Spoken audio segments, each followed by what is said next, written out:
एक दफा का जिक्र है कि एक बहुत बड़े और ताकतवर मुल्क पर एक बादशाह हुकूमत करता था। उसके पास बेशुमार दौलत और बड़ी फौज थी, लेकिन उसके दिल को सुकून नहीं था।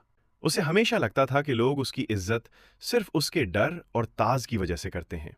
एक दिन बादशाह ने सुना कि पहाड़ों में एक अक्लमंद दरवेश रहता है, जिसके पास एक जादुई पत्थर है। वो पत्थर किसी भी इंसान की असली कदर और कीमत बता सकता है। बादशाह अकेला उस दरवेश से मिलने निकल पड़ा। जब बादशाह वहां पहुंचा तो उसने कहा, मुझे वो जादुई पत्थर दो जो मेरी असली कदर और कीमत बता सके। मैं जानना चाहता हूं कि क्या मैं वाकई एक महान बादशाह हूं। दरवेश ने मुस्कुराकर एक आम सा ग्रे रंग का पत्थर बादशाह को पकड़ा दिया। दरवेश ने कहा, यह पत्थर तभी काम करेगा जब आप इसे अपनी जेब में रखेंगे और 24 घंटे तक बिल्कुल खामोश रहेंगे।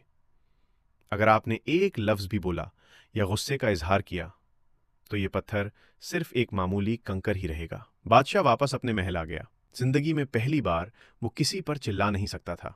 जब एक नौकर से पानी गिर गया, बादशाह खामोश रहा। जब किसी वजीर ने लंबी और बोरियत भरी रिपोर्ट दी, बादशाह सब्र से सुनता रहा। जब गार्ड्स ने गलती की तो बादशाह ने गुस्सा करने के बजाय सिर्फ मुस्कुराकर इशारा किया। दिन खत्म होते होते एक अजीब बात हुई। क्योंकि बादशाह बोल नहीं रहा था, इसलिए उसने देखना और महसूस करना शुरू कर दिया। उसने देखा कि उसके नौकर कितनी मेहनत करते हैं और उसकी खामोशी से महल का माहौल कितना पुरसुकून हो गया है। अगली सुबह बादशाह भागा हुआ दरवेश के पास गया और कहा, इस पत्थर ने तो कोई रंग नहीं बदला और ना ही ये चमका।